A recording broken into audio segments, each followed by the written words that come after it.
afternoon, everyone, and thank you for joining us today. I'm Jenny Montgomery. This year's World Happiness Report is out, and once again, Finland has come in at #1. Now the country is sharing its secrets, launching a program to spread happiness hacks all over the world. James Longman has the details.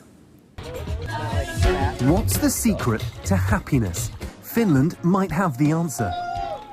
The World Happiness Report, yeah, it's a thing, has named the country the happiest on earth. Now it's spreading the love, launching a program called Helsinki Happiness Hacks. People from all over the world are invited to visit to engage in their way of life, and it's completely free.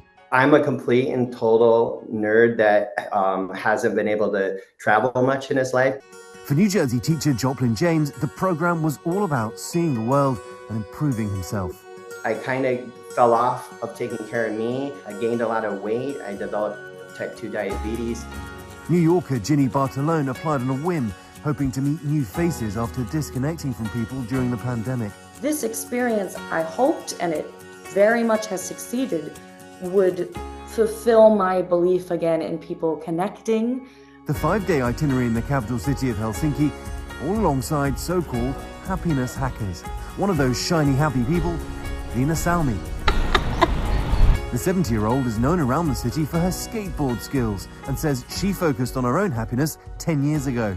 What makes me happy? Graffiti, skateboard, swim, just look around. Another hacker welcoming newcomers to his home country, DJ Tapio Häkkinen, sharing his hacks, cycling, a Finnish sauna, and balance. One thing that people are positively surprised when they come here and experience Finnish culture is our work-life balance. We work very efficiently, our 8-hour working days, but we want to make sure that there's time and room for other things in life. The best lessons from those hackers, all surprisingly simple, like enjoy what you eat. As a teacher, I'm always like, oh, it's my lunch, I gotta hurry up and eat. I'm really going to be conscious of what I'm putting in my body, and I'm really gonna be conscious of enjoying it. Embrace your inner child. Have a childlike enthusiasm for everything you're given the opportunity to try. And nurture the relationships in your life. You need to invest in your loved ones and tell them that you love them. I think I'm gonna come back a different person with the tools that we've learned this week. James Longman, ABC News in London. Let's look at those happiness hacks one more time. Focus on yourself and find what makes you happy. Be intentional about creating a work-life balance. Enjoy what you eat and be mindful of what you put in your body. Embrace your inner child and nurture your relationships.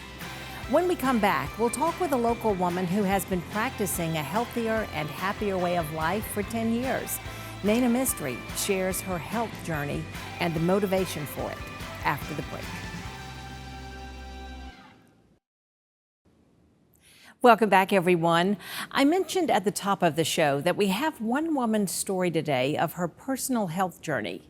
Nayna Mistry was born in England. She moved to Martinez 20 years ago. Professionally, she's an architect, but she became very interested in natural health solutions after her father died when he was just 51 years old. Nayna is a lifelong learner, and she works hard to keep improving her health with nutrition, supplements, and exercise, because as you say, Nayna, health is our greatest asset.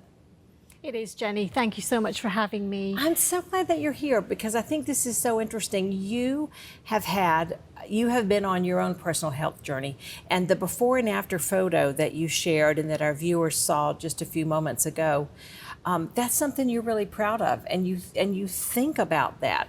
And you do look so much, your vitality just jumps off the camera in your after shot.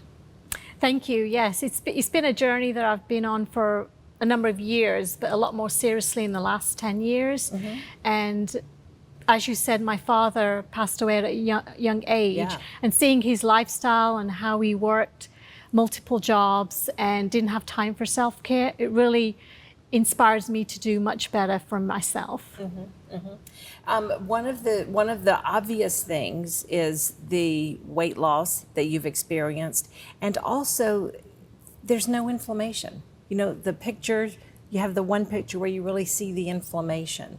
Well, tell me a little bit about that.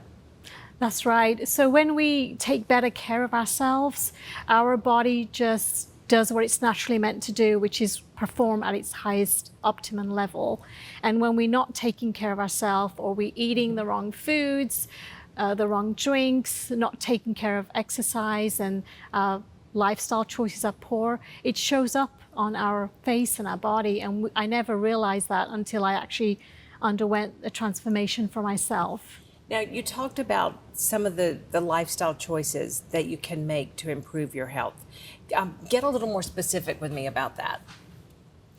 I think a lot of it starts off with your mindset in terms of what your self-worth and making time for self-care. So putting aside, time for sleep and not overworking so that you don't have time to do these things. A lot of people are just eating and running and on the go all the time. And even when we eat our meals, we need to sit down and enjoy them and let our body nourish itself so it can work better. Regular exercise routines. I've recently started yoga practices and meditation, and that helps with our levels of managing our stress. And so anything that you can find to incorporate into your lifestyle, even if it's walking for just 10 minutes, those little things can make a big difference. Well, stress and environmental toxins can take such a toll on our body. They can, and unfortunately we can't escape them because they're in the air that we breathe, they're in all the chemicals and skin care that we use. There's chemicals in all different things, and we have to be mindful of what we're doing and our exposure to them. And there's a science of nutritional cleansing that helps our body detoxify naturally, and so our cells kind of wake up and feel rejuvenated. And so it helps us as we age to be aware of those things. Well, you mentioned to me that your dress, your beautiful Indian dress here, is symbolic for you because of your journey through the science of Indian herbs and how so many things you can treat with herbs. Yes, so in India, the science of Ayurveda is about using plants and herbs for healing, and it's been around for over 5,000 years. And so there's something to it. There is, and my grandma from my dad's side in India, she actually lived till 103. Really? So a lot of people say it's always genetics, but it's not always genetics. It's a lot of it is to do with your lifestyle. And I have herbal teas in the morning, and we use ashwagandha, which is a natural way to manage stress.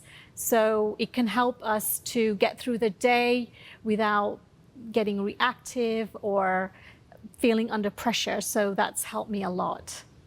One of the things you told me on the phone when we were talking about doing this segment was that you have to take care of yourself first before you can take care of somebody else. And you really found that to be true as a mother, that you have to be able to take care of Nayna so that you can then give your best to your family. Yes, as a new mom, just like a lot of moms, we want to do everything and we want to be good at everything, and we don't really have time for self-care. Right. I know a lot of new moms who forget to eat lunch because they're so busy doing so many different things. And again, that's part of your self-care, eating the right foods, making the right choices. And if we can take care of ourselves, then we can pour from ourselves. You cannot pour from an empty cup. And that's what a lot of us try and do, and it doesn't work long term. What would you say to somebody who is listening to you right now and thinking, I want to do this, I want to take control, I want to take charge? How do you start? How do you start taking charge and turning things around with your health? I think a lot of it is to do with education and research and talking to your friends who are already doing what you want to do, and knowing that even if you spend 5 or 10 minutes walking every day and then increasing that, it's going to help you long term. Going out in the fresh air. You may even, if you are a new mom and you want to take your kids outside, you're taking care of them as well as taking care of you, and the social life as well. You need friends around you who are going to support you and that you can talk to and encourage you to keep going. So I have a community that support me mentally and physically and keep me accountable. And I love that, because as I get older myself, I want to be surrounded by a community of people who can support me as I keep on going. I love that. I love that. Nayna has a lot of really good ideas to share, and you can find her on social media. And if you go to our website and look up this interview, we'll have links too, so that if you want to find out more about what Nayna's doing and how your mindset can help you and exercise and nutrition and supplements, she's got a lot of information that she'd like to share with you. Nayna Mistry, I appreciate you being with us today. Thank you so much. Thank you, Jenny. We'll be right back.